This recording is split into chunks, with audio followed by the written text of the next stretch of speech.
Shoot your arrows! Cooper Kupp plucks it out of the air and gives the Rams the lead.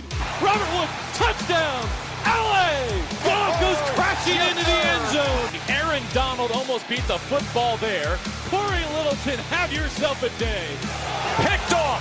Marcus Peters coming off the edge, and Ryan will be wrapped up by Clay Matthews. Everett in stride! Wow! Franklin Myers gets his hand down there. Leto got a hand on it. Did he pick it? He did! Racing down the sideline is Akeem Talib. Gurley for MVP! Touchdown LA! Picked off by John Johnson. Well, Dante Fowler, who is able to get to Breeze. Greg Zuerlein sends the Rams to the Super Bowl!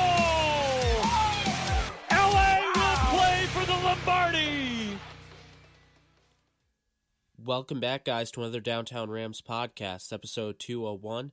I'm your host, Jake Ellenbogen. Joining me, as always, is Alexis Kraft, and this is another draft season podcast.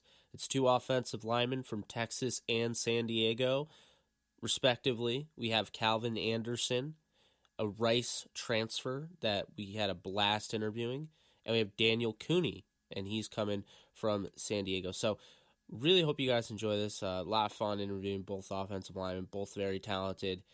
Both are hitting the draft hard. And, before we get into it, be sure to subscribe and review wherever you get your podcasts. But that's pretty much it. So hope you guys enjoy. And we're going to keep this thing rolling up until the draft. So, enjoy the show. All right. Joining the podcast, we have Texas offensive tackle Calvin Anderson. How's it going, man? Thanks so much for coming on. Man, I'm doing great, man. I appreciate you guys inviting me on. I've heard a lot of good things about this podcast, man. A lot of guys I've talked to that are also in the same position as me said some great things about you guys, man. So happy to be here. Yeah, that's awesome to hear for sure. We're excited to talk to you. And just to start it off, we just kind of want to know a little bit about how you got into the game of football. Yeah, man. So I have been playing football since third grade. My dad went to Army West Point. He was a defensive back there, so he was on the other side of the ball, but I still got love for him. And so he introduced me to football in third grade. And it's interesting. I've always played offensive line, never played any other positions. Some guys got an opportunity to score and throw the ball, run the ball, catch the ball, but that was never me. But I've always loved offensive line, and so I've been playing ever since then. It's been a long time. And loved it.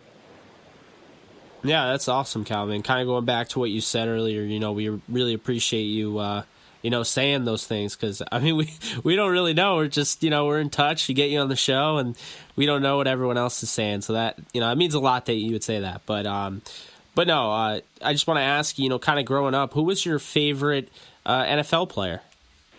So, yeah, growing up, I was always an Eagles fan. I was born in Philadelphia. I grew up in Austin, but born in Philadelphia, so I had some roots there, family there. And I always loved Michael Vick. And so, as a quarterback, I think the reason I really started loving him is because, you play those Madden games and you can, as for me, like somebody who, when I was younger, I didn't really understand the game as well.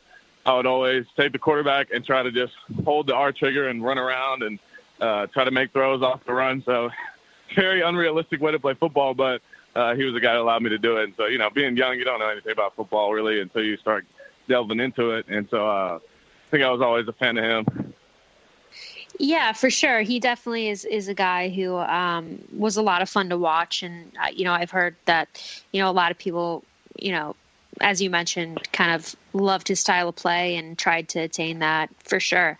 And then earlier you actually mentioned your dad who played cornerback for Army West Point, as you mentioned. And then he went on to serve in Iraq and Afghanistan as well. Is there anything that he taught you football-wise and life-wise that, you're grateful for?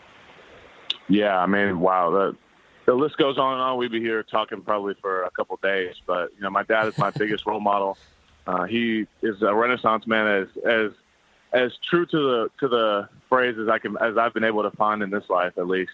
He's full board. He made full board colonel last year, like you said. He's taken a couple trips, I think 4 total overseas, and he just finished his MBA last year. He I think maybe yesterday, the day before, got back from a a short tenure at Harvard, doing this medical program there. He's a doctor. He's a reverend. I mean, he does it all. So I've looked up to him my entire life. Obviously, the shoes to fill are extremely large, and I wear big shoes. So trying to find out my way to fill those shoes. But, yeah, he's taught me a lot. I think football specifically, from a young age, it was always instilled in me, not only discipline from the Army side, but to never give up on things. And so, a good example is when I was young, I used to take these Taekwondo classes. And so I wasn't very good at Taekwondo. And one time I came in and I think I was trying out for a belt, or however that process works, I forget. And I didn't get the belt. And so I left. I walked out, and, my dad made me come back. He made me come back, go in there. We had this thing you do every time where you say Taekwon, you bow. And so I did the Taekwon, and I tried again, and I ended up doing it. And so it's little things like that, but you realize when you grow up that they mean so much, and they teach you these lifelong lessons. And one of them I learned young was never give up on things. So, yeah, no, that's awesome. Really cool to have that father figure, and really, I mean, it just goes to show you how appreciative you are of that, because some people do take things for granted. Obviously, not the case with you, but I just want to get a little bit into it because you started at Rice for your undergraduate, and then you ended up being a graduate transfer, and you went to Texas. So kind of take me through that, that whole, process, like when you were at Rice and then eventually deciding to transfer to Texas. Yeah, it was an interesting one. I came out of high school extremely light. I was pretty small. I got to Rice. I think the first time we weighed in, I was 235 pounds. And so, I've always been like a lighter guy, playing O-line, coming out of high school. And then when I got to Rice, I was always focused in high school on academics. I didn't really know I'd have an opportunity to play college football, although I loved it, until probably at the end of my sophomore year. It's going into junior year. And so, I didn't know Rice when they came to offer me, and I kind of found out a little bit about them after they came to visit, and, found out they got, great academics in Division I football. And so, I committed and I was loyal and didn't really talk to any other schools, didn't go to any camps, and, got to Rice, started playing. And then about halfway through my time at Rice, I realized that, I had some innate abilities that would maybe allow me to play at the highest level. So I started to take that seriously my redshirt junior year, ended up having a great season. And I think after that year, my dad and I sat down and talked. And, it was really just a question of, hey, is this something you really want to do? Is this something you're passionate about enough to center your life around? And I said yes. And I think I'm happy I said yes. And we started thinking about realistic options for maximizing my potential to move from this level, the collegiate level, to the NFL level. And in that process, learned about the grad transfer rule. And I think I ultimately decided that moving to a bigger conference with better competition and a bigger stage would give me more of an opportunity to go to the NFL. And so, I kind of hitched up. I hadn't really been talking to any schools until I decided to transfer. And, I put all my stuff out there, and I'm always confident that I was a great player. I started 36 straight games at Rice. And so I kind of went out on a limb, and it ended up going great. Texas was a great option for me. And that whole recruiting process, the second time was a lot different than the first, but it was rewarding. And I think I was able to make a good decision to make good connections with the staff at Texas. And so I'm very grateful for them. Yeah, definitely. As you mentioned, you did start 36 consecutive games at left tackle and earned 2 honorable mention All-Conference USA nods while you were at Rice. And then when you transferred to Texas, you started all 14 games, including the All-State Sugar Bowl. So you have been a very consistent player. It seems like you're a guy that, your teams have been able to rely on and count on, and, you're always there. What does that mean to you? It means a lot. I look back and I feel very fortunate, very grateful that, I didn't suffer any injuries and that I never had to experience that. I know a lot of guys go through that, and it's tough, and I've seen it with some of my closest friends. But being able to put that on your resume, that you started 50 straight games at, one of the more important positions on the offensive line, and be able to perform at a consistent level is great to me. I hope teams, and I think they have, but I hope that they see that, I'm durable, I'm consistent, and that I've improved, and I improve each year. And so it means a lot. It means a lot to me to be able to say that I'm one of those reliable guys. Yeah, it's just crazy. 36 games is a lot, and then of course 14 at Texas. I mean, you had to have played through some injury, right? I mean, you were banged up, right? I mean, yeah, every O lineman will tell you this because I'm not the only one. I mean, every guy that plays along those 5 positions has to play through injury. But sometimes you get something, you have to make a decision. I think that, and it's different. It varies because different injuries are different. And sometimes you're hurt, sometimes you're injured. But I think every time made the decision that it was worth it to me to uphold what I thought I was building at the time, which was a resume like this, and play through those injuries. And so, yeah, there was many times I played through injuries, but like I said, I'm not the only one. Every offensive lineman will tell you that, man. It's a hard position to play.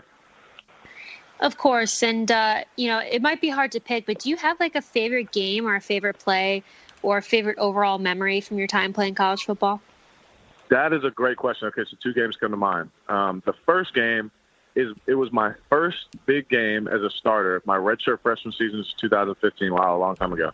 I was starting so it was our second game of the season. We played Wagner the first game, and then we played Baylor. And so we traveled to Baylor, went to Waco, and I was a starting left tackle as a freshman, 260, first like televised college game. And my one-on-one matchup for the game was Sean Oakman, who, unfortunately, man, the situation he was put in, I'm happy to see that he's got himself reestablished to some degree now, and so I'm hoping for his continued success. But at the time, he was big, huge guy, probably, I think, weighed more than me, was taller than me. He was a senior at the time, draft hopeful, all that stuff. And so, that was my first big game, too. So, I mean, they were counting on me to play left tackle, and, it was one of those moments you look back to and you remember you had to make a decision, and I had to make a decision. Was I going to try to run with them? Was I going to try to play with them and get with the big boys, or was I just going to, try to survive? And, I think I made the decision that day that I was just going to run with whoever. It didn't matter who lined up across from me, that I could play with them. And I was confident in my abilities, and I did. And I was so excited after the game. I ended up breaking my pinky, and I got this mallet finger to remember. It's like a little memory for me, but. I think I remember after that game.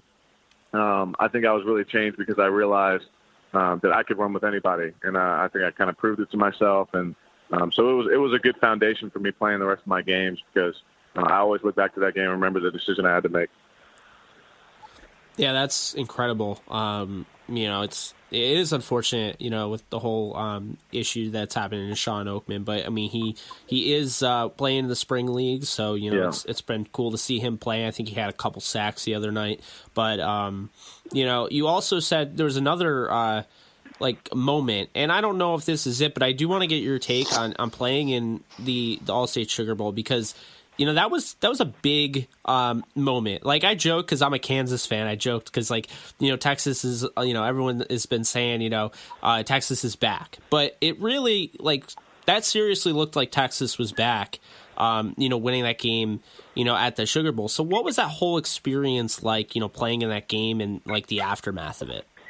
Yeah, I mean, first of all, golly, I mean, playing in the stadium, knowing the odds that were at stake, knowing the team that's coming in, knowing what people are saying, it all made for a heck of an unforgettable moment winning that game. But it was crazy, man. It was, people really thought that the biggest reason Georgia was going to, stomp all over us was because they were going to win in the trenches. And so obviously as O linemen, our whole unit took that to heart and made it our purpose to prove us right in the sense that we were going to dominate up front. And so, to be able to go out there and do that with those guys, man, I think it was a marquee victory for the program. I think for Coach Herman, I think it's going to be a great way for him to springboard into the next season. And it was a great feeling, man. looking up at the fan base and really feeling the energy that they really believe in what we did for the 10-win season we just had, man. It was great to be a part of that and be not only just a part of the win, but being a part of the shift I feel like took place this last season. Yeah, absolutely. That's awesome. And, you did play against a lot of really talented competition during your time in college. It's probably hard to pick, but is there someone that stands out in your mind as being the toughest guy that you went up against? Yeah, two guys. I mean, I'll talk about my time at Rice and then my time at Texas. At Rice, I played all 3 years. I played when Marcus Davenport was there. It was the same year as me. He came out one year earlier. And so every time we went to UTSA, man, it was like a battle. And so I have a whole lot of respect for Marcus. I mean, he's a great player, obviously. And, you know, I'd love to see him. I'd love to see what he's doing at the next level, and I hope to see his continued success. But it was always a battle getting to play against him, man, because, like I said, the combination – or I don't think I told you guys this, but like I say to most people, the combination of size and quickness off the ball, rare to find. I mean, he's just athletically gifted. And so it was always nice to play against him, man, because you knew he's a high-caliber guy. Even when I was young, I knew he was a high-caliber guy. And, you know, to see him flourish in that last year was something special. But I'll also say this. And when I went to Texas, it was kind of the reverse, right? Because, you know, Marcus was counted on a lot at UTSA, but I don't know, I guess, a whole lot about LJ Collier's history. But this year I know he kind of had his standout season. And from the first play I went against him, I was like, I don't understand why this guy isn't starting. This guy's good, like from the very first play. And so that was, I think, my toughest game of the year. He's the toughest guy I think I played against at that defensive end position. So I got a ton of respect for LJ. I mean, he's got a great bull rush. I actually saw him when I was on the Minnesota Vikings visit. Didn't get to chat with him. We were both kind of in our own heads. You know, we're all worried about getting to the next level, right? But got a lot of respect for LJ Collier, man. He's a great player. Love to see him ball out at the Senior Bowl too. Oh yeah, no, those are two great names. LJ's somebody that, you know, I watched at the Senior Bowl, was very impressed with him. I wasn't really, you know, familiar with his game. I was more familiar with Ben Banigou, exactly. His teammate. So, you know, seeing what he did at the Senior Bowl, kind of up close and personal, it was really cool. But then Marcus is somebody I saw last Senior Bowl. I actually had a chance to meet with him, and he's one of the funniest guys I've ever spoken with. So no, it's cool you mentioned both those guys. But I want to ask you, because you did play in the NFL PA game, the Collegiate Bowl. You know, what was that whole experience like, and maybe who was the toughest player that you went up against there? Yeah, so first of all, tons of respect for all of the staff at the NFL PA Bowl, man. They put together a really nice opportunity for all us guys that got to go. You know, it was really, really good opportunity to interview with teams and meet teams and kind of get a sense of what it would be like to be an NFL player. All the meetings that we had set up with the NFL PA staff and some of the former players, we got to hear from Calvin Ridley and Richard Sherman and all these guys was great. So I love my opportunity to go there and soak all that in. It was a great experience. And we stayed at one of the nicest hotels in LA downtown. So really happy I was able to go there. But I mean, these all-star games, you get to see some guys from different schools and people with different skill sets. I mean, there's like these diamonds in the rough all over the place, you know? So it was great getting to play against them. I met a guy, I guess he originally had gone to Oklahoma. I forget what school he ended up going to. He was an All-American there, but I just recently saw him in Houston. He was training as a defensive end. He's tall, maybe 6'7", 6'6".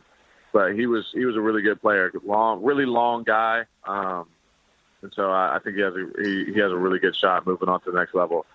I'm sad I forget his name and what school he was at. It was a Division II school, but he was a great guy, man. I got to see him again in Houston, training at Athletes Health, and so I would probably say him.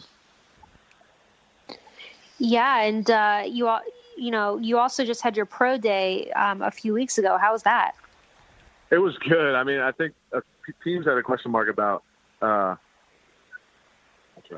think people had a question about how strong I was in the upper body, and so being able to go put up 30 reps was a big deal for me. And it was tough watching the combine because I really wanted to be there, and I knew I was going to be able to compete with all those guys. But being able to show out at the pro day, I think it turned some heads, and some guys were surprised. So I was happy with that. I mean, 7.2 3-cone, 4.45 shuttle. I had some great numbers, and I was happy with my performance. Yeah, that's awesome, man. Glad you're able to do that, and it's always cool to get everyone's take, on their pro day, because it seems to me like while you can get somebody that is kind of just tunnel vision and isn't really noticing it, is just kind of all part of the process.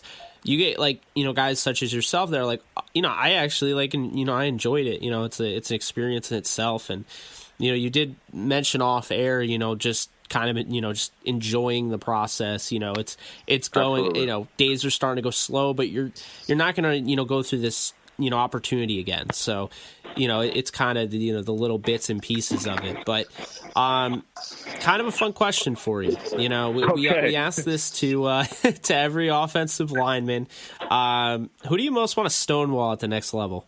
Oh my gosh, who do I want to stonewall at the next level? I mean, I guess you have these. So sometimes you go to sleep at night and you have these dreams about stonewalling the OGs, right? Like a J.J. Watt or I just saw Jadeveon Clowney when I was in Houston recently. Man, being able to have a big game against one of those huge names, or like that would I think that would just probably just change your life overnight, right? Against like a Bosa or one of these crazy defensive ends. I mean, it's freak athletes. These guys are all freak athletes. Every team you play every week has one of them. So, golly, well, I want to stonewall because I mean, I guess you also have to consider guys in your class, right? Guys who are also moving on. I guess I would love to play against Ben again. Ben was a really good athletic defensive end. Ben from TCU, Ben Benoku. It'd be really nice playing against him again, man. He gives you he throws a lot at you, a lot of different moves, he uses his speed in different ways. Sometimes his strength, he has a good combination of both. So I like playing against him because I feel like you gotta kind of adjust your game on each play and each set. You gotta try to adjust to his the way he changes, how he uses his natural ability. So maybe him, but man, if you're talking about stonewalling a legend, like I was able to have a game or two against one of the greats, like a Hall of Famer like J.J. Watt, man, that'd probably make my day. Absolutely. Yeah, that definitely would be a big deal for sure. I mean, he's a beast, so it probably isn't very Absolutely. easy to stonewall him at all. But we are a Los Angeles Rams based podcast, so we ask every prospect that comes on our show, have you met with the Los Angeles Rams or talked to them at all? Yeah, I actually talked to them. I talked to them when I was at the NFLPA game, and then I also talked to them after my pro day. They were one of the teams that were shocked about the 30 reps. I forget the scout's name. I have his card though, but he was very complimentary about it. He was actually sitting there, standing up while I was doing the bench press. He was kind of looking over, and so he was complimentary. And I know my agent's been in contact with him, and just recently sent me a little snippet about him. I would love to be in Los Angeles, man. The Rams, great program. I mean, obviously the success you guys had out recently is appealing to probably every draft scout or every draft prospect. So, man, it would be a pleasure to play for Los Angeles. Well, yeah, we certainly love to hear you say that, and love to, hear that there's been some inquiry there on their part, because, I could speak for Jake on this, I know, but we are such big fans of you and absolutely love you, and, would of course love to see you in Horns and end up a Ram, but no matter where you go, we're going to be fans of you for life and follow you and wish you the best of luck, because, we've been blown away by you and are so excited for what's to come. So no matter where you go, we've got your back and we're going to be fans for sure. Shoot, thank you guys so much for that. It means a lot. And, like I said, I talked to Dalton. He's another, offensive tackle from Kansas. I know you guys interviewed him, and he spoke extremely high of you guys. So I know you guys are doing your thing out there. So have a lot of respect for you guys, too. It's definitely mutual. Yeah. Well, we really appreciate that. I'm just going to say, like, right now, because I know she, Alexis has another question that she wants to ask, kind of a wrap-up question. But, Dalton is one of the best guys we've ever interviewed, and you're right up there. I mean, we're blown away, honestly. Just the constant, you're so confident in your answers, but you're so into the interview. We could just, it's been a pleasure. It really has, like 100%. Thank you, guys. I've said this before once to somebody else who was another great interview, but I mean, I think it makes it much easier to give a good interview when the interviews are doing a good job, when the questions flow, and I think you guys did a great job of that. It makes it really easy for me to think through what how I'm going to respond when the questions are well thought out. So, like I said, very mutual. Thank you so much. That made our day. It really did. That means a lot to us, and we have loved talking to you. And I hate that we even have to wrap this interview up, because I could talk. I feel like this could go on for hours, but the last question that I have for you is just in your own words, who is Calvin Anderson as a player and who is he as a person? Yeah, so, full candor on this answer. I think Calvin Anderson is a guy who's always been, a guy who exceeds expectations. I think he's a guy who always shoots for the stars. I think he's a guy who believes that anything is possible, that anything is achievable. I think Calvin Anderson is a hard worker. I think Calvin Anderson is loyal. I think Calvin Anderson is going to give you everything he has on every single play. I think Calvin's going to play until, his last breath. And I think Calvin's going to give everything he can to whatever organization he's at. I've always prided myself on making the most of every opportunity that I've had. And so I think I've done that till now, and it's something that I don't think I'll shy away from in the future. I think it's something that's a part of who I am. 100%, man. We totally agree. That sounds to me like a player that not just us, but any of our listeners are going to want on their team. So, once again, just really appreciate you, taking the time. We know you're busy. You're really busy, but, making time for us, we appreciate it. And you're the man. Let's keep in touch and stay healthy. Good luck. And, just keep doing what you're doing, man. Thank you guys so much, man. Yeah, if there's any other opportunity, please reach out, man. It's been a pleasure. Love talking to you guys.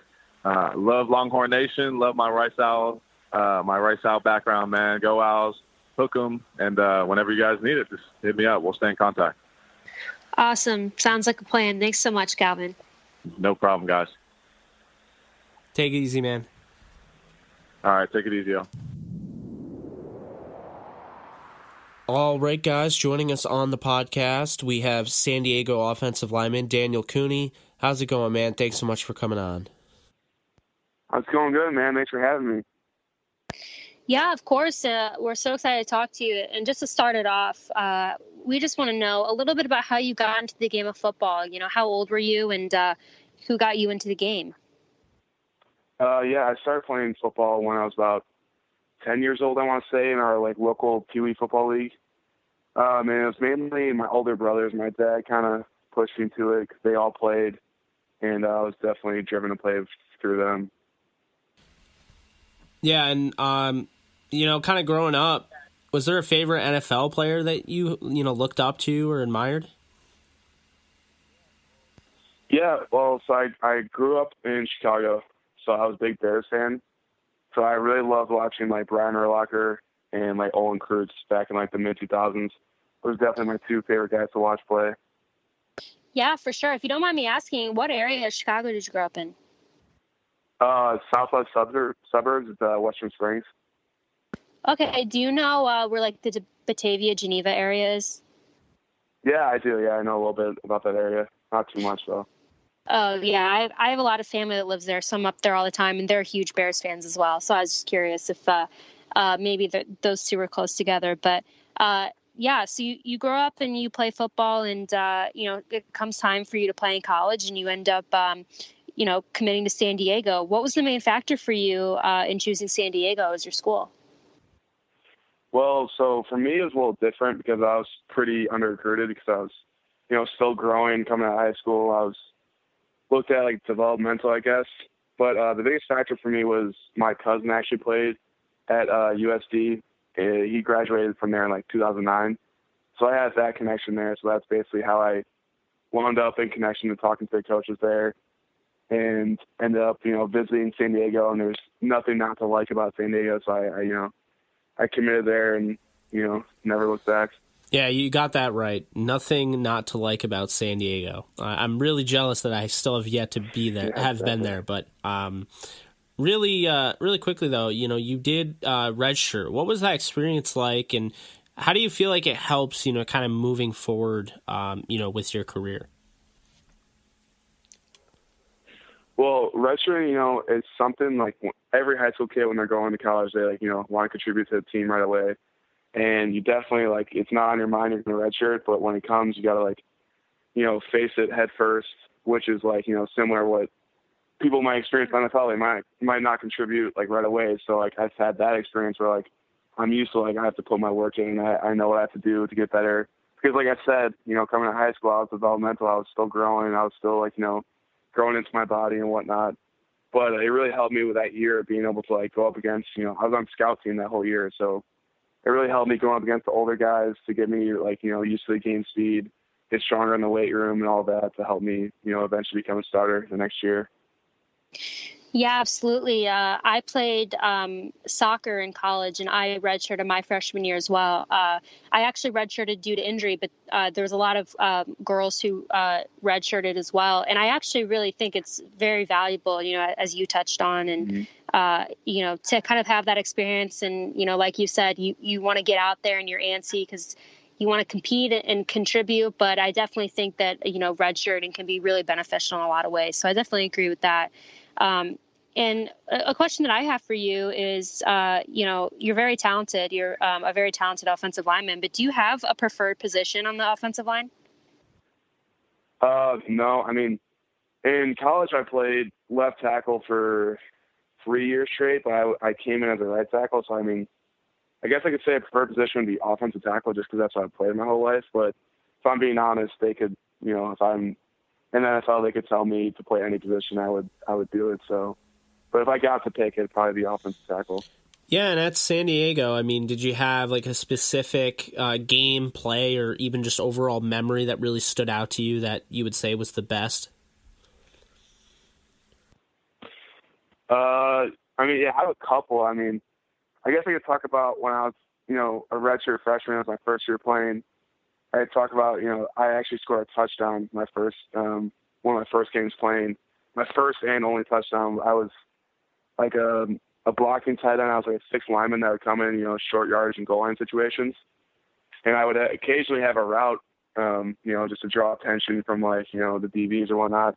And it just so happened that I was playing at Valparaiso, which is like 45 minutes outside of Chicago. So I had a bunch of family there. And I was running a route, and I just happened to be wide open in the back of the end zone. And my quarterback actually threw me the ball, and I caught a touchdown. So that was one of my favorite memories of USC. That's awesome. Yeah, that definitely sounds like something that would stand out to you and you'll remember forever for sure. And, you did play against a lot of tough competition during your time at San Diego, but is there one player or maybe a couple players that you have in mind as being the toughest that you had to go up against? Yeah, there's a couple guys. I mean, I guess the hardest player I ever had to go up against was at North Dakota State my sophomore year. I went up against, I think it's like Gregory, something like that. I forget his name. It was number 96. It was back in 2016, but we played in Fargo Dome, and that place is, I don't know if you guys know too much about it, but it's very loud environment. You can't hear anything. And I went up against him all game, and he was one of the harder players I went up against because I was pretty young back then. And actually this past year, I went up against a D tackle from Harvard, number 90. I think his name's Stone. He was one of the strongest guys I've ever gone up against, but those two guys are the ones that stick out to me in my 4 years. Yeah, you said Fargo. I mean, they're like the like North Dakota State is like the Alabama of the FCS. So I can only imagine, how loud that building must have been. Yeah, it's absurd how loud it gets in there. And I mean, obviously when you have the success and everything, it comes and like the fan base and everything. But I mean, FCS football. I don't think you guys really get enough, support and credit because I'm talking from the outside media and fans and all that. Because I mean, you watch the little tournament that you guys have, like where it's like the 1 versus the 8, and it's like a playoff, and just the overall competitive nature of those. You don't see like a huge difference between that and the FBS. You know what I mean? Like where. Like, I think that I always had that issue, like, watching, like, Carson Wentz's film, like, when people are saying, well, he's playing nowhere near as good of competition as, say, Jared Goff. I just, wholeheartedly disagree. So I think, you mentioned that. It's something that just comes to mind. I just had to bring that up. But I mean, you had your pro day. How was that whole experience for you? Pro day was awesome. It was great. This training these past 3 months for it, leading up to it, the whole ordeal, it was really awesome to be a part of. It was great to go out there and, compete in front of, I think we had like 15 teams there. So that's good. for me. And then also I was just happy to compete with like some of my good friends, my teammates also, who all have the same dream as I do. So that was a pretty cool experience. Yeah, absolutely. And, we have to ask, we're a Los Angeles Rams podcast. We ask every prospect that comes on our show. Have you met or talked with the Los Angeles Rams yet? Yeah, well, so the Rams, they came to a couple practices in the fall. So I talked to a scout through there. Then I also talked to one of them at the NFLPA game, but since then there's not been too much contact. But, I would love there to be some, but, not on my end. Right. Well, we certainly like to hear that there has been, some contact. And, Jake and I are fans of you, and we love watching you play and, believe you're going to have a great, successful career in the NFL. So hopefully with the Rams, but, no matter where you go, we're going to be fans of you. I appreciate that. Thank you. Of course. And, just to wrap it up, in your own words, who is Daniel Cooney as a player and who is he as a person? I like to think that I am pretty similar on the field and off the field, except the only difference is you might have heard this saying before, is I'm able to flip the switch. So I'm pretty, I flip the switch on the field. I get pretty intense, super competitive. But then again, I'm super competitive when I'm not on the field, whether it's video games or whatever I'm doing. But I guess the only difference is I'm able to control my emotion. I guess when I flip the switch, I guess that's the only difference I see. Yeah, no, that's a really good point there. Really appreciate you coming on, man. Just kind of doubling back to what you said, about the meeting with the Rams. I mean, I know, it looks like, they've met and then they haven't met since. There has been too much communication. But I mean, we would look at that like, they've literally met with you, 3 times. So there seems to be a decent amount of interest there. And, regardless whether you end up playing in horns next year or, whatever helmet you're wearing, we'll be fans of you. We'll be cheering you on, and, we'll wish you the best of luck, and let's stay in touch, man. Yeah, of course. Thanks for having me on, guys. I appreciate it really much.